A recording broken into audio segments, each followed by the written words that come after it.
अस्सलाम वालेकुम। पाकिस्तान की एक मशहूर डांसर निदा चौधरी अभी रिसेंटली मुल्तान के एक थिएटर में उन पर कातलाना हमला किया गया।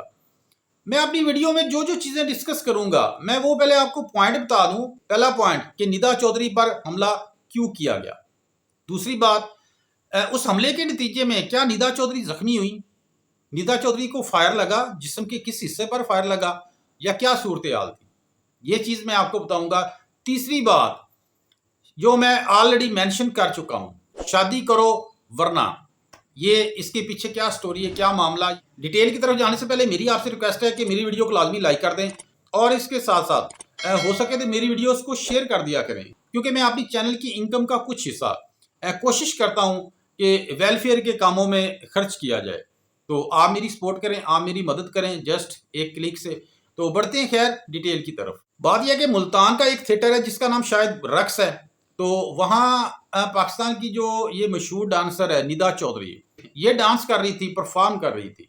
अचानक एक शख्स खड़ा होता है और फायर कर देता है। अब उस आदमी ने फायर क्यों किया, बात यह है कि ये चीज़ सामने तब आती जब वो बंदा अरेस्ट होता, लेकिन वो शरेआम फायरिंग करके सबके सामने थिएटर से बाहर चला गया और किसी के हाथ नहीं आया। लेकिन कुछ लोगों के मुताबिक मुबैना तौर पर, मतलब कि अपनी होशो-वास में नहीं था, ये पॉसिबिलिटी है मुबैना तौर पर, तो शायद इसकी ये रीज़न बनी। दूसरी बात यह है कि क्या निदा चौधरी जख्मी हुई।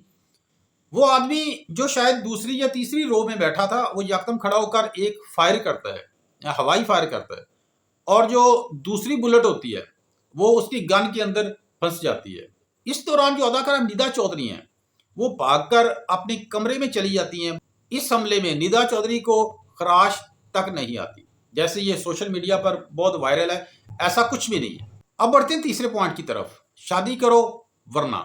अब इसका क्या मतलब है, इसका मतलब ये है कि पाकिस्तानी फिल्म इंडस्ट्री की बहुत सारी अदाकाराएं, थिएटर की अदाकाराएं, मैं नाम मेंशन करता हूं। सबसे पहली जो बड़ी मिसाल है वो है जी रैम्बो और अदाकारा साहिबा की। दूसरी मिसाल अदाकारा सना। तीसरी इससे पीछे चले जाएं, अदाकारा नीली, अदाकारा रीमा। अगर आप थिएटर की मिसाल लेंगे तो मेरे ज़हन में जो आ रही है अदाकारा दीदार।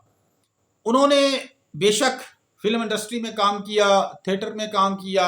जब से उनकी शादी हुई है उसके बाद वो औरत बिल्कुल किनारा कैश हो गई, और माशरे में ऐसे लोगों को बड़ी रिस्पेक्ट मिलती है, बड़ी इज्जत मिलती है। तो मेरे आखिरी पॉइंट का मतलब ये था कि चलें आपसे अपनी फील्ड को चुनने में चले मिस्टेक हो गई है, गलती हो गई है, तो आप उसको सुधार सकती हैं। आप थिएटर में आ गई, आपने डांस किया, आपने पता नहीं क्या क्या माशरे में फैलाया, उसके बाद ऐसा भी तो हो सकता था आप खुश उसलूबी से निकाह करती, अपना घर बसाती, ताकि अपनी बकाया जो ज़िंदगी है उसको अच्छे अंदाज से चलाया जा सके और माशरे में कोशिश की जा सके कि हमें भी रिस्पेक्ट मिले, हमें इज़्ज़त मिले।